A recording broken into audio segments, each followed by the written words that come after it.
This episode of Straight Outta Health IT is brought to you by Welling, your trusted partner connecting healthcare organizations, data, and innovation for a healthier community. Welling helps healthcare providers navigate complex challenges, from analytics and AI to workforce solutions and community health impact. Because at Welling, we believe when healthcare is connected, everyone thrives. Learn more at wellinkcommunity.com.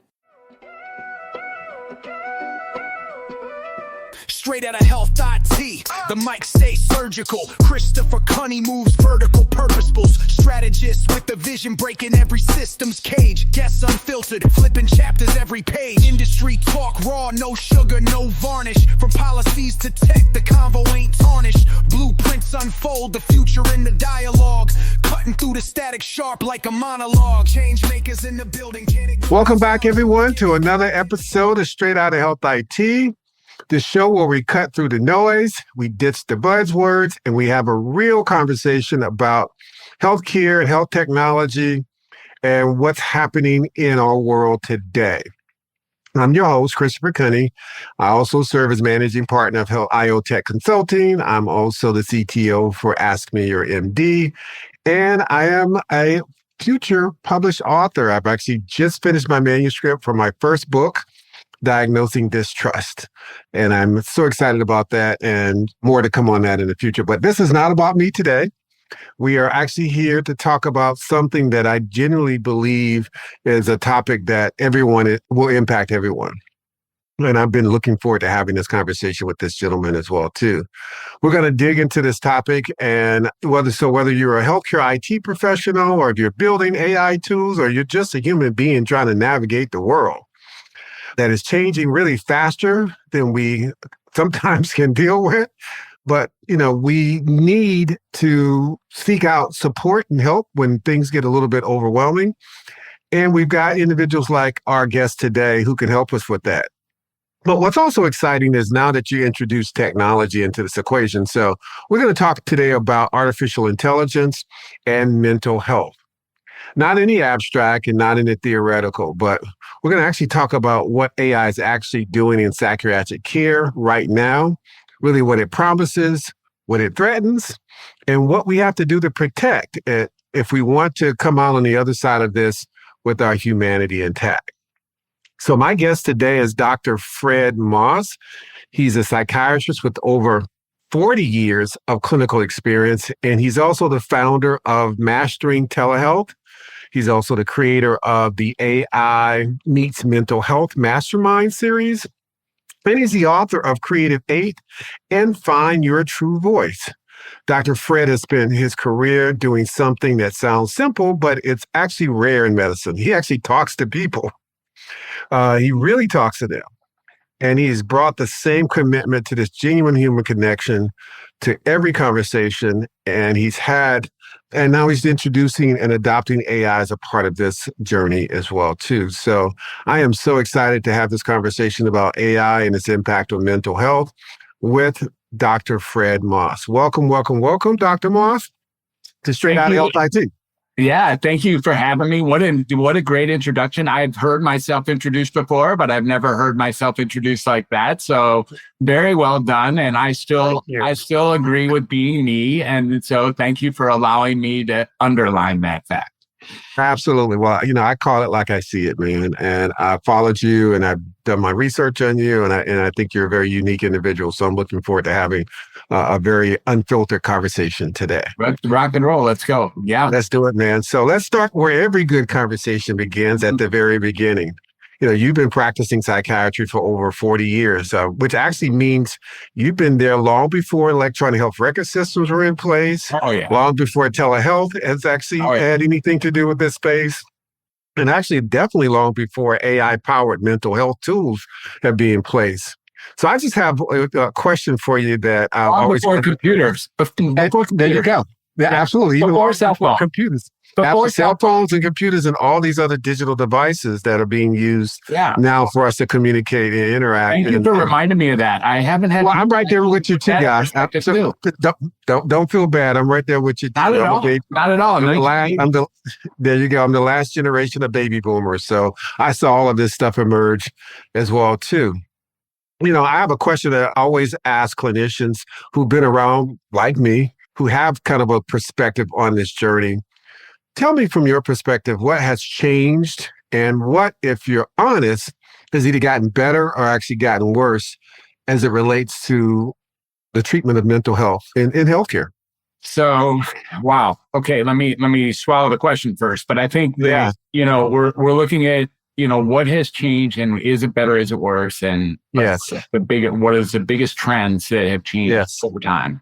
Well, communication, human connection, awareness of each other, harmonic resonance as a human interactivity that leads to healing and curing lost its luster over time. Interesting.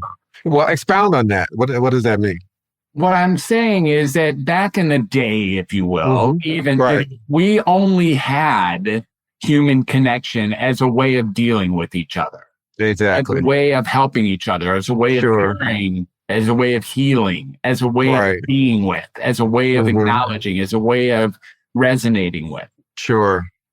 This concept has lost its luster and been taken over, in some ways hijacked by the idea that medications and now on top of that, technology can somehow substitute or even improve on that which was simply primary conversation and connection.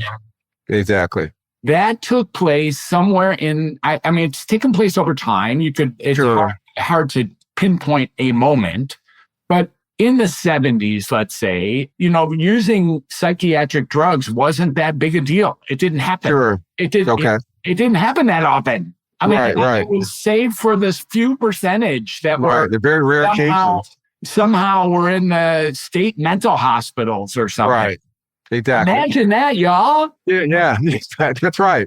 Yeah. Imagine what I'm talking about. We didn't medicate ourselves. Yeah. We didn't medicate just to get up out of bed every day, right? No, I mean, sure we did. Look, Mother's Little Helper. We go back in the 50s and Valium and, and amphetamines and so we were recreationally using to get that done. And it wasn't based on the notion that there was a psychiatric diagnosis that pathologized who we were, such that now that we were sick, we would have to go to a doctor. And now that we would have to go to a doctor, he or she would have to create some treatment plan that usually is entailed, especially if they have an MD on the back end of your name, giving medications at some level. And once these medications happened and these diagnoses happened, they already subset an area of interconnection that wasn't there before. And so interesting you say that. So I'm not quite sure at this point. Is that a good or a bad thing? I would not call it good at all. Okay. I would not call it good at all, other than if I was running one of those companies, I would call it good for sure. Right, it's a good day. It's a good day in the office. It's a good day at the office for sure. Right.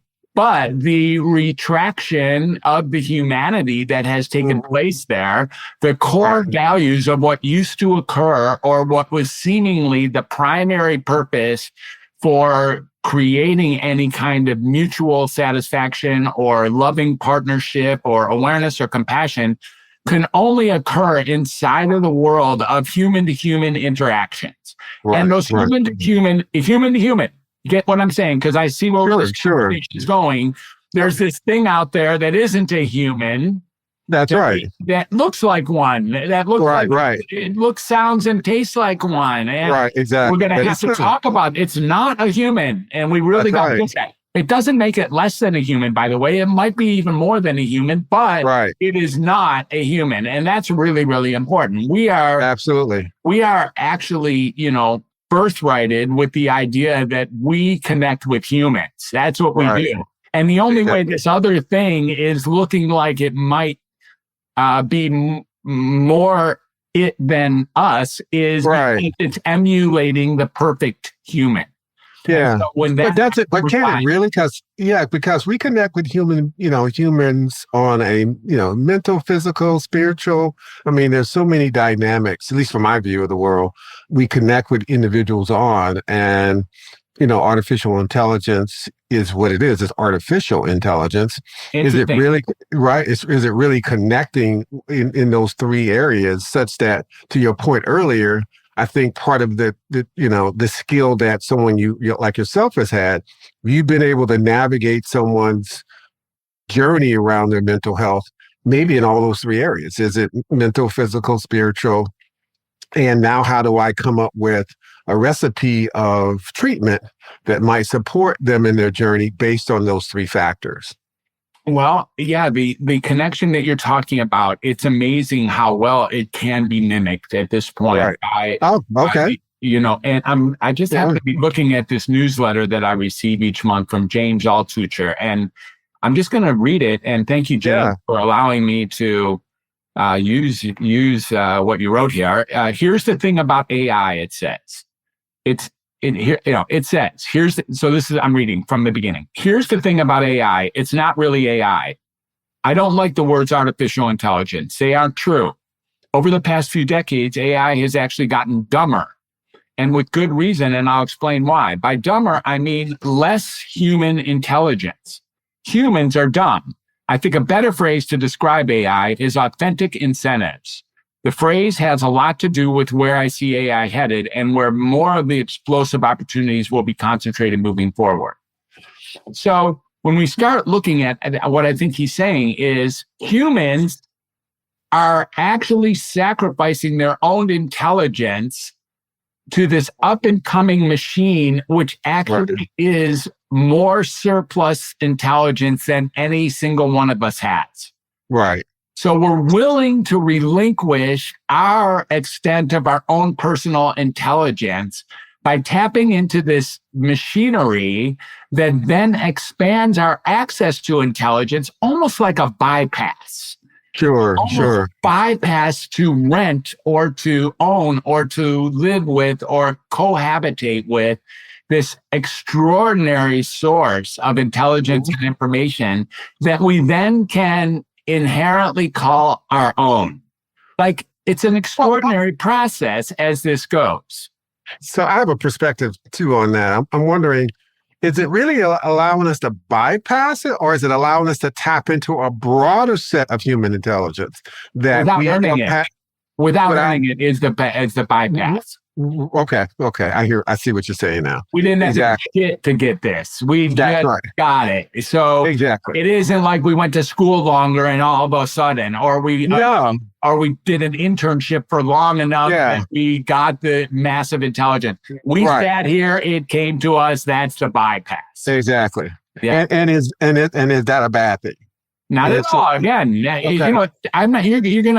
You're gonna have to push me pretty hard to call anything bad, because what we have here is we have what we have, and when we can get used to bad and good, right and wrong, true and false, don't really make a whole lot of difference anyway. Because it is what it is. It is what it is, and once we get that, then it's not bad or good. But if you're asking me, like, what's happening to the human condition? Is the human condition being fed at a higher level now than it was before? Or are mental health treatments, or should I say mental restabilization treatments, more effective now that technology, diagnosis, and medications are in place?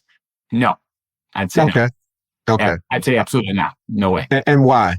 Because we relinquish our responsibility to be ourselves. It's no longer necessary to have the barriers and boundaries that we used to call us, that, where our discomfort might lie. Sure. So in relinquishing responsibility that's what a diagnosis does, by the way. Mm-hmm. Right. A diagnosis gives you some alphabet soup acronym. An alphabet soup acronym that then we take upon ourselves. Mm-hmm. And now, that wasn't me. That was my ADD. That wasn't me. Right. That was my bipolar. That wasn't me. That was my BAD. That's my NPD. Right. That's my autism. So are you saying we use that now as an excuse for our behavior, or we recognize that that's a part of how we're operating, and we've given it a name now? Well, it does typecast. You should hear it true. So, I'll give you two things. Number one, the psychiatry or mental health is the only field that I know of that if you come and see the doctor and they tell you you're okay, you get pissed. It's very important. If they're like, why did I come to see you, man? It's like, I know something's wrong with me. And in fact, if you think there isn't something wrong with me, you're a quack. Right. It's like, that is fascinating that I have to give a diagnosis to each and every person. Exactly. And, once I do that, I actually have temporarily forgotten the second thing here, but so once I do that, once I give the acronym, then I give I know what it was, the elephant. So right. Here's the thing. You come into my office, you tell me the following tune. You're like, I have gray mottled skin. I have way too big a nose. I eat too many peanuts. I drink too much water. I'm clumsy and I'm a mess in a china shop. Right. And I take out my book and give you Oh, here you are. And it's like, oh, cool. What is it, doc? And it's like, oh, you're an elephant. And it's like, really?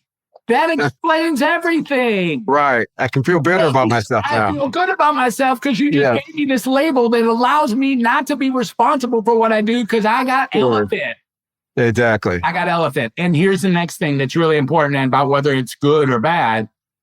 When that dude leaves my office, he's going to be looking for circuses and chains, man, because he already knows.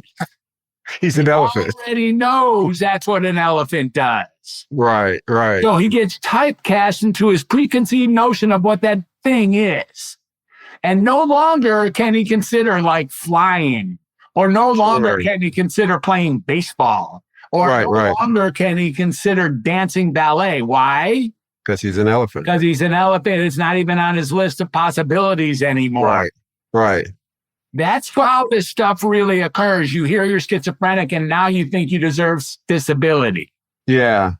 But was that a technology-driven sort of cultural shift, or was that something else that caused us to now move into this, as the term you use, typecasting us into these mental health verticals that's, say you have to, if you're having some challenges in life, there has to be some sort of alphabet soup associated with it. That's not a technology issue. That's something else, isn't it?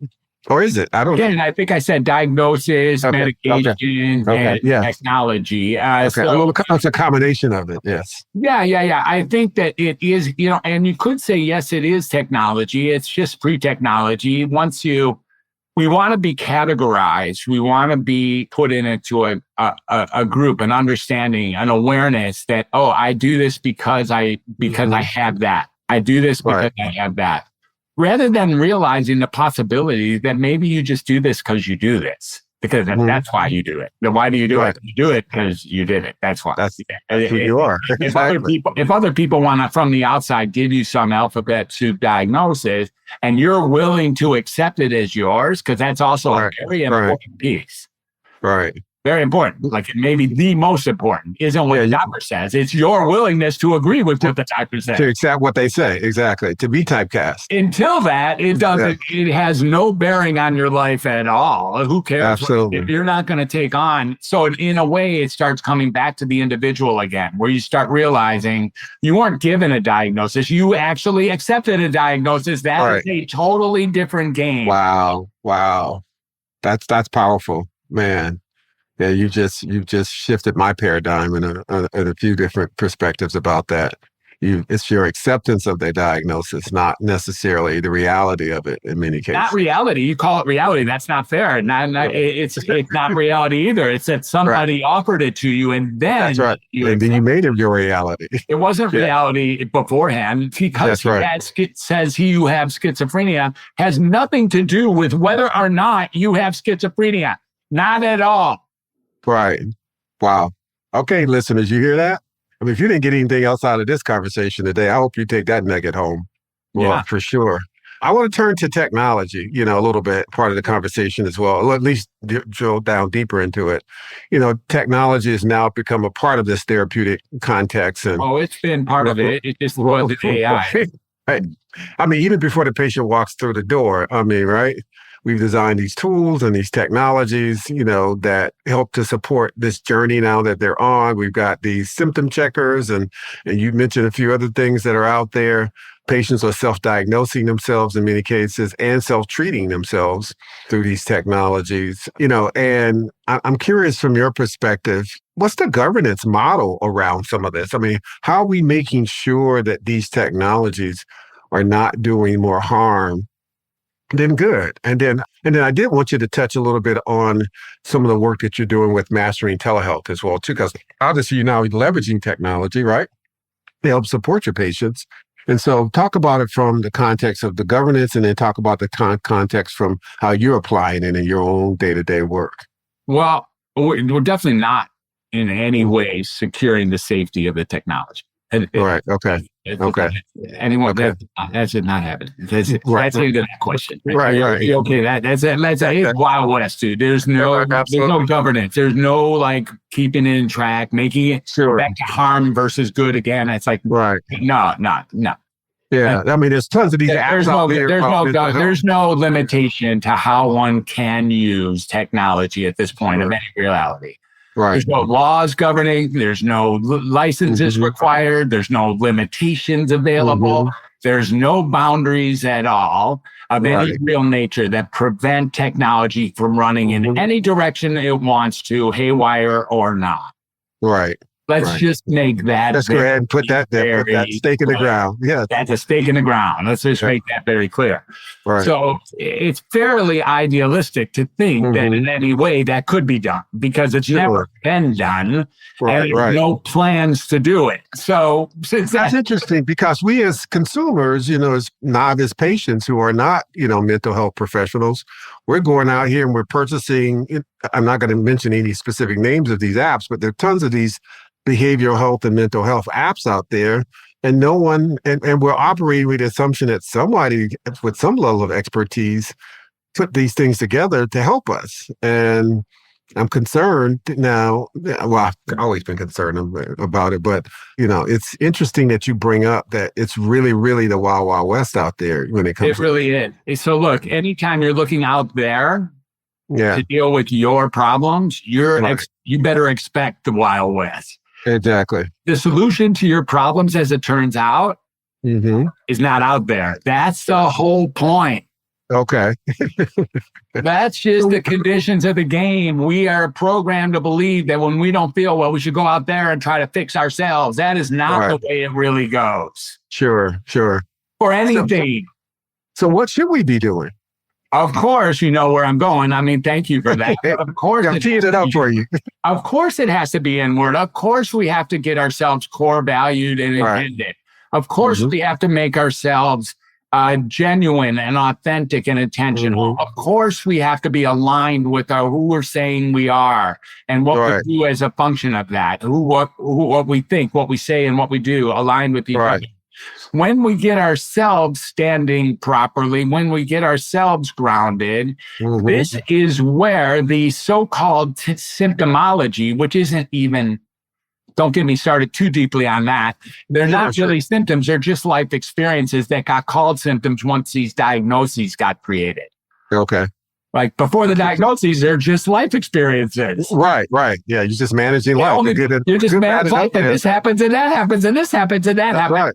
But now you got a little categorical vertical, if you called it, and you got a categorical vertical that when you're up at night, you might have bipolar disorder, or when you're late for your work assignment, you might have ADHD, or when you're drink too much, you might have alcohol, whatever. You might have something. Now they're called symptoms. Before that, they weren't called symptoms because they're not a symptom. They only become a symptom once you have a category to put them in. Sure. They're just how you react to life. It's life. Now we're talking. Right. There you go. That's where we go. Right. There you go. That's exactly where I'm on the couch, Doc. So you're helping me here. This is what we got. Right. It's just a reaction to life. As Jiddu Krishnamurti said, it is no sign of mental health to be well adjusted to a profoundly sick society. Interesting. Wow. Now, that's a profound statement. The dude's a dude. He's a dude. Yeah, He got to be Krishnamurti on a real. Absolutely, I love that. Repeat that for our listeners. Yeah, it is no sign of mental health to be well adjusted to a profoundly sick society. Yeah. And that's what's being asked of us. See that when we're not well adjusted, we are then not mentally healthy, and therefore we categorize ourselves as being mentally ill if in fact we're uncomfortable about anything. Exactly. And it's scary to think, when you put it out of context, that if we are comfortable with the sick society, what does that say about us? It says that you have caved entirely. Exactly. Now I am sick. You are not even by being honest. You have actually fooled yourself into thinking that you're not uncomfortable, because it is uncomfortable out here. Absolutely. I'm in a state of denial. That's for sure. Talk to me a little bit about mastering telehealth. I mean, obviously you're using technology for good as well too. So talk to us a little bit about how you're leveraging it to improve the lives of your patients. It's a project I started a little more than a decade ago, and it's not actually a program that one can join. It was initially there when I realized that the interrelation between audio visual technical work online and psychiatry was like chocolate and peanut butter, like so obviously coming down the road. Right. So it was like I started to talk to people online. It wasn't, when it first started, our videos weren't fast enough, so that there was a delay between when someone talked. Right. Like, imagine that. Like, y'all just think this is how it's always been. Right. Like 15 years ago, there was a significant delay inside of the video of talking to somebody online. Right. That's right. And maybe you did some texting in order to get the actual point across why you may or may not be seeing the person. Exactly. Like Good that point. was called technology. That was called telehealth for a while. That's right. And the fact that it's advanced to now, if there's even a delay getting online, or if there's any kind of like disruption during the call, we get agitated about it. Yeah. That is just insane. So the idea that telehealth was going to be the future was very clear to me. And that was long before any kind of, viral chaos that might take place in the world. Okay. And so when we start looking at that, it was clear to me that the future, I would talk to people and I could get more done, like, I don't know, 25 times more done by meeting someone online than by meeting them in my office. I was very enchanted with that. And why is that? Because when we meet someone in the office, we have to sit them, we have to get their jackets, we have to make sure they like coffee this way, we got to make sure they're not going to spit on us, you got to make sure they're not going to get up and heat us. Exactly. And who brought you here, and the wife, and all of that. We got to do all that song and dance when we actually meet someone. How long did it take me and you to get started, Chris? Really now, I want less than 1 minute. Let's be honest. Yes, that's right. Oh, absolutely. Less than 1 minute with some pleasantries, and it was like, let's get it going, It was less than a minute when we first That's met. right. Absolutely. And we were banging along 5 minutes later. That's right. That doesn't happen. That doesn't happen in an office, man. That does not happen in an office. The level of acceleration inside of online communication is flat out extraordinary when compared to and to your point too, because I was having this conversation with my chief of staff this morning, and I was telling her about, people now have the tendency of still wanting, hey, let's go grab a coffee. And I'm like, I live in a metropolitan city where the traffic is a bitch. I said, if I go and do a coffee right now, it's going to take a third to half of my day. Yeah. 2 hours minimum. 2 hours minimum, and $20 to park, and and all the headaches associated with that for a 25-minute conversation that may or may not be really relevant at the end of the day. Yeah. And I'm like, I don't like doing those things anymore. I said, my time is too valuable. And I don't think I'm anything special or anything, but I would rather have a virtual coffee with you, right? You can still grab your coffee. I'll grab mine. We can still have a conversation. And when we're done, I can go back to being productive. as well too. And I don't have to get in a car and drive. Right away. 30 seconds later. 30 seconds later, I'm back Or to something even else. 6 seconds later if you don't have to That's eat. right. Yeah, That's exactly right. Absolutely. Exactly. And I might still be doing some stuff over here on the side while I'm talking to you anyway. Exactly. Is that right? So, yeah. So to your point, I think the technology has allowed us to be able to be much more effective, efficient, and to cut out some of that. I didn't say effective. Okay. Well, effective for me. It allows for it. It allows for it. I'll give you that. That's right. Yeah, right. Exactly. It allows for me. And then for you, I think to your point, it cuts out some of those other dynamics that take away from efficiency is that a good word to say for you? Yeah. I like efficiencies and your ability to see your patients and get greater throughput, I would think too. Maybe even be able to see more patients. I suppose so. If that's the goal, I'm not sure if that's the goal. Right. Seeing more patients is not necessarily the goal. Sure. What's really here is to take each person one-to-one until we're done. And work myself out of a job. That's really the goal of the mental health. Absolutely. It's not the goal of most mental health workers, or certainly not the goal of any of the agencies out there that house mental health workers. Right. The goal of those agencies is to have them retain their clients. So that, look, it's the goal of all free enterprise companies is to keep your customers clients coming back. Yes. Keep your clients. My daughter, that's her job inside her startup. Sure. That's what she does. She's customer retention. Right. Yeah. How do I keep these people continuing to pay me? I want them to renew next year. I want them to resubscribe. I want them to come back next week. I want them to show up here when the product obsolesces. We want to make sure that we keep our customers. Sure. No problem. It's just awkward inside of mental health because what if cure is actually available? Right. Yeah. Yeah, it is awkward because ultimately that should be your goal, right? For people to walk out and feel healthy and whole. But honestly, that should be the goal of any healthcare professional, whether it's mental or not. But we know no money, no mission.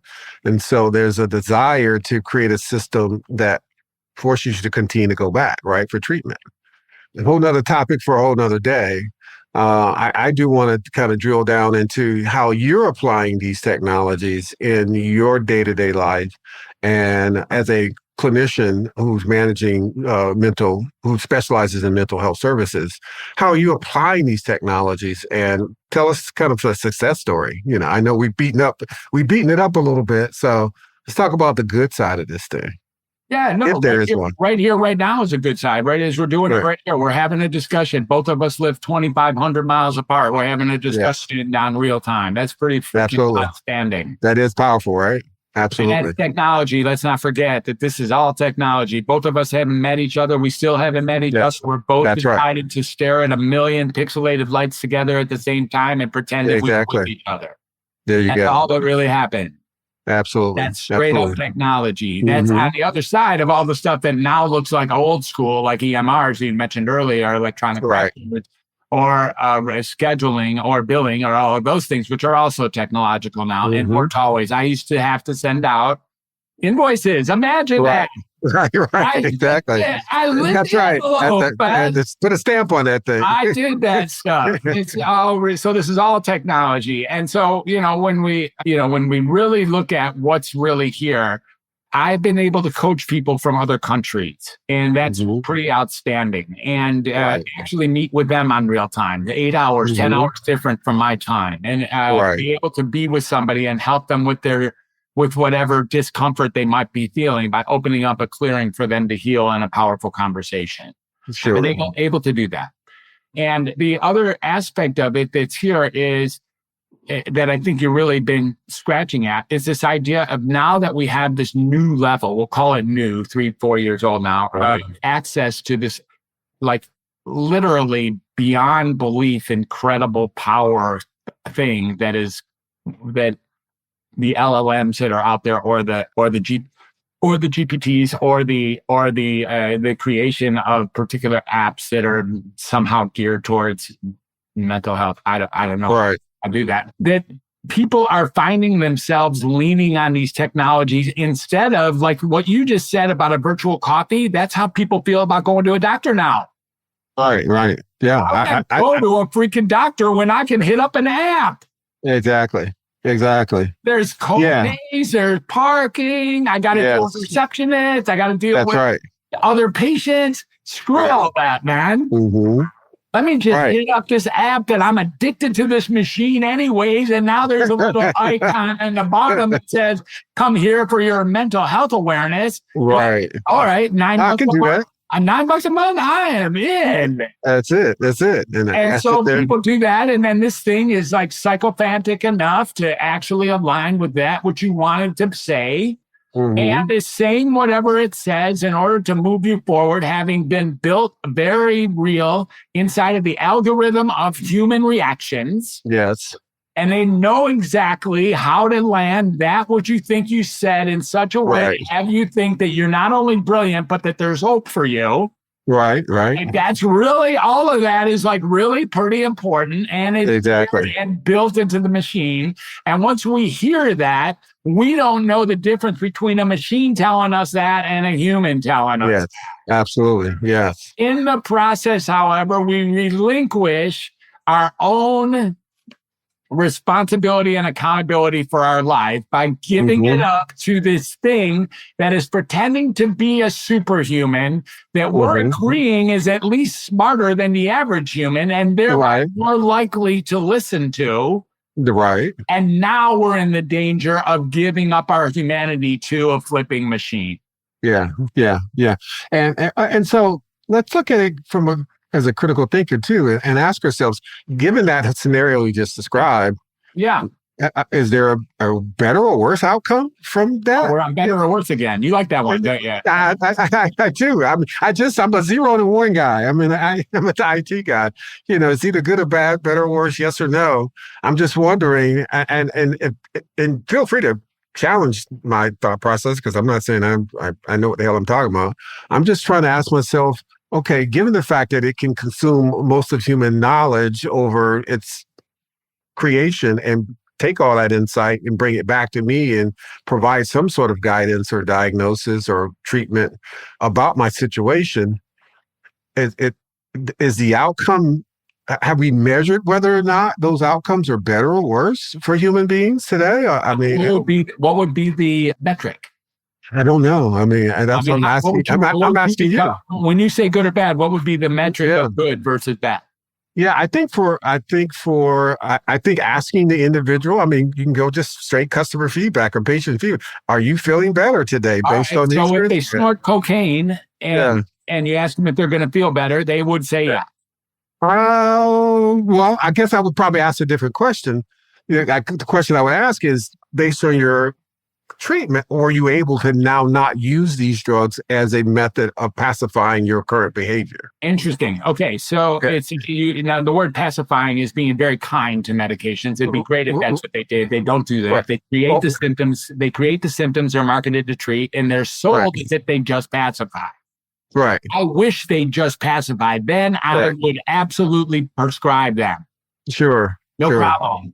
Okay. But that's the public understanding of what they do. Right. Well, that's what I'm saying. I'm not a clinician, so you don't have to be a clinician to see that the world is not getting mentally healthier. Right. Okay. Despite the fact that everybody and their grandma is on some form of medication. That's true. The world is not getting mentally healthier. Right. If this stuff was helpful, we probably would see a trend in that direction. Sure. I haven't noticed that. We haven't seen that yet. And a very good point as well, too. We're not seeing any major improvement through the use of these technologies and improving the human condition. Exactly. That answers your question, by the way. Thanks for answering your same question. So thank you. Well, that's what you do, right? You help us. So thank you for answering, because that's the exact answer to the question you asked a couple minutes ago. Exactly. So, is there a better way than what we're doing now? So the answer is yes. Here it comes. I don't know what it is. Right. Okay. That's the answer. And what do I have in mind? I have something that I've created called co-creative coaching. Let's talk about that. Co-creative coaching is emerging, or, this is with, like you said, I had done Mastering Telehealth and we had done AI meets mental health.com. We've done 3 different webinars. And now in co-creative coaching, what I'm teaching people or what I'm intending to show people, one night I woke up and I was very upset with my wife. We were in the midst of a pretty deep little argument. So, yeah. Right. It's still, even to remember it now, it's sure. effed up, dude. You know what I mean? It was effed up. Yeah, we've all been there. It was an uncool moment, right? Right. And it was 12 something. And I was like, I got no one to call. I'm in California. There's nobody up. I can't. Nobody, none of my friends. I can't call. Right. Can't call girlfriend. Can't call boyfriend. Can't call. Right. Can't call anybody. And so I picked it up and decided to try to talk to OpenAI. See what happened. Sure. Man, that conversation was the best therapeutic conversation I've ever had in my life. Wow, really? It was so outstanding. I don't even know what to say. The answers to everything I said were so freaking fantastic and insightful. I had never, ever read anything like that was profound or sent in with any supervisor or colleague or friend that could do what it did with me that night. Wow. I was like, dude, this is good. Yeah, I was going to ask you, and is it because it told you what you wanted to hear, or is it absolutely not? Absolutely not. Totally willing to argue with me, totally willing to slow me down, totally willing to shut me off, totally willing to show me a different perspective, totally willing, totally capable, totally willing. Okay. Totally. People think it's just going to be a clunky little machine. No, it's way freaking good. It's way good. It's way good. Wow. That's great to hear. And that was just chat. That wasn't even, that wasn't some app built for the nonsense. That was like the dude. That was like the dude only. Right. Okay. And it was like sweet. I was like, man, first of all, thank you. Like I kept, I was nearly in tears at the end of the 1 hour conversation. I was like, man, that was like the best. Like me and my wife are good. I need to pay you for this. And that's what I'm feeling, like how, and what's the copay? And I was like, oh yeah, people are in danger of this because they don't know how to prompt. They don't know how to say the right question. Right. They don't know how to put their act together. That's the key. I'm very trained. I'm very trained in both computers and in mental health. So I have a natural capacity to prompt the computers in a way that created the solutions I was looking for, rather than the psychophantic agreement, which is not necessary. In fact, I always tell my machine, don't give me that shit anymore. I don't need to hear how much you think I'm great. It's You don't need to do that. You don't need to. Exactly. Not helpful. Right. So I decided at that point that it was important to teach clients how to prompt a machine, so that the machines can help, but the humans decide. Machines can aid, assist, and humans can decide. Sure. It's a tool. Yeah. It's a tool. And to use it as such, rather than relinquishing responsibility into its overarching brain. Right. Like we have an assistant here who, when asked properly, can create such fantastic thought processes that it'll change your life, really. It has capacity to actually resonate with what it is you're saying. Now you think, no, that's it. It doesn't resonate. It's not even a human. How can a machine resonate with me? Well, I don't know, but it's doing it. So it's acting like a human, showing it. Even I put on the voice, and so she sounds like she's really smart and my buddy. And gets it done. And I'm now talking to the machine, and her voice is such that her laughter and her cadence, it seems authentic. Yes, it's completely authentic, way more authentic than anybody who's hungover or already with their wife today, or couldn't go to work because their child was sick or any of that. We don't have to have that anymore. That's right. And that's a power, right? 24/7 and. Never tired and never doing something else, never putting not stressed, doesn't have issues going on in their lives themselves. It treats everyone the same from an equitable perspective as much as possible. And to be honest, it's actually treating millions of people at that same second. You're right. That's right. So it's taking all that collective knowledge. There are a million of people talking to it right while I am, and it's good with all that. Never feeling That's right. Absolutely. Yeah, that's powerful. It's powerful. It's powerful. Yeah, that's powerful. And it's just delivering the highest quality stuff that you could possibly ever even imagine. Yes. Yeah. It's cool. It's pretty cool. It is. It's very seductive. I was going to say, so talk to me from your perspective, because, wow, I can't believe almost Wow. Well, we got to have a part two with you and I, Dr. Fred, because we're hitting up at the time, and I've got so many more questions to ask you. So this is part one of a multi-series with Dr. Fred as well too. Talk to me about the possibility and the potential that you see for the technology, and some of the things, the cautionary components of these as we continue to go down this journey. Because we've opened Pandora's box now, and AI is out, and it's probably going to be difficult to put it back in unless we lose all of technology and humanity goes back to the dark ages. What do you see 3, 4, 5 years down the road in terms of how these technologies are going to impact what you do on a day-to-day basis? And then what are some of the cautionary tales we need to think about going forward? Well, I don't know the future of how this is going to go. All I know is that 3 to 5 years from now is a long, long, long, long time in technological evolution. And I would expect that things that would be going on that we at this moment would reject instantaneously as being a good idea. Right. Well, do you think that the way even human beings that are now being educated in your field and profession will change because of this? Yeah, of course. You can't get through the world without this at this point. Right. You can't. Okay. You can't. You're going to come out and be a therapist and not do AI? Right. I don't think that's not right. Exactly.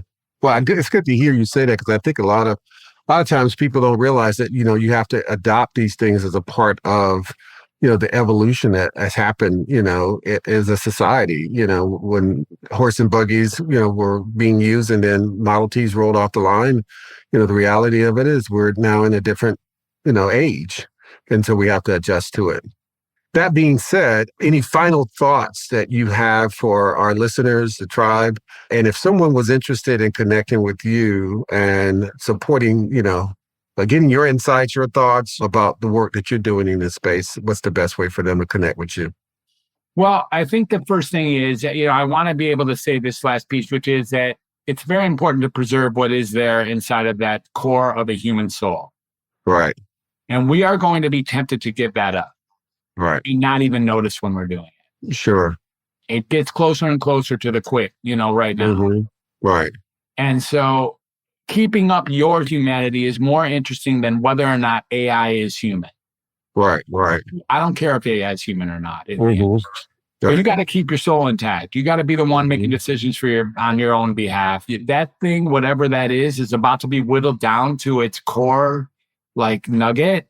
And at that possibility, I'm asking people to do what you can to at least sustain and maintain your humanity in the face of what's coming around the corner. Absolutely. I don't know what that is. Yeah. I don't know. I think here's what I know. I know that when it's happening, it's going to look like stuff that if we knew it right now, we would vote against it. I do know that. I love it. Well, we'll leave it at that for now. Wow, I literally didn't use any of my notes for this conversation. So I really appreciated the organic discussion that we've had and your perspective on, a topic that is on everyone's lips today, and that's AI. But, not only that, but, how is it going to impact our personal well-beings? And so I thank you for your commentary and your insights on this as well, too. So I'm encouraging everyone to go out and check out Dr. Fred's AI. Yeah, best way to find me, Dr. Fred, is at, I am Dr. Fred inside of Facebook, and I'm Fred Moss inside of Facebook and LinkedIn. I like LinkedIn. I hate Facebook, but I still go to both of them because that's just what I am. I'm a product of my machine. Right. And I also can be found at welcometohumanity.net. And then I have an upcoming retreat. If y'all would like to join us on this retreat, it's very, very, very, very, very, very cool. It is called welcometohumanityretreat.com is where you'll find it. welcometohumanityretreat.com. Mm-hmm. And that retreat is in September in North Carolina. And we're putting together 24 special people, including you. And if you feel like you're interested, take a look and see if it meets your needs and your wants. I'd love to talk to you and see if that's something that could fit your goals. I would love to I'm looking for really cool people to be on this thing. And by cool, I'm not saying all put together. You don't have to be put together. Right. You do not have to be put together to be cool. As a matter of fact, not being put together is good. It's a better criteria as well, too. Well, North Carolina is only 4 hours away from me, so that's just a nice leisurely drive. I might be in that retreat with you as well, too. Cool. So I'm going to check it out myself. Well, this is again part one of probably a part two, maybe part three series that I'm going to try to have with Doctor. And so thank you so much, Dr. Fred, for taking time out your busy schedule to have the conversation. For everyone who enjoyed the conversation today, please share it with your colleagues, your friends, family, even folks that you don't care that much about, because everyone could benefit from Dr. Fred's insights and perspective on life and what's happening in this very important topic. Until then, please share, like, and pass this message on. And I look forward to your continued support of the program. And until next time, take care, stay straight out of Health IT, and God bless. Peace.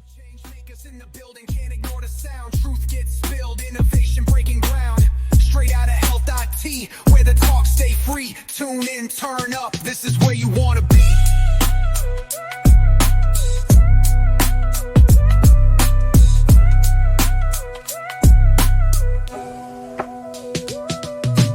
Data-driven dreams, they decode the code. Hack the status quo, make the old ways implode. Gusts dropping gems like pockets of gold mines. Healthcare's front lines, redesigned in real time. Kunney got the mic, architect of the chatter. Revolutions in the air, healthcare's new chapter. From telehealth to equity, nothing stays unseen. This is more than a podcast, it's the dream machine. The system's pulse is beating to the sound. Voices of change.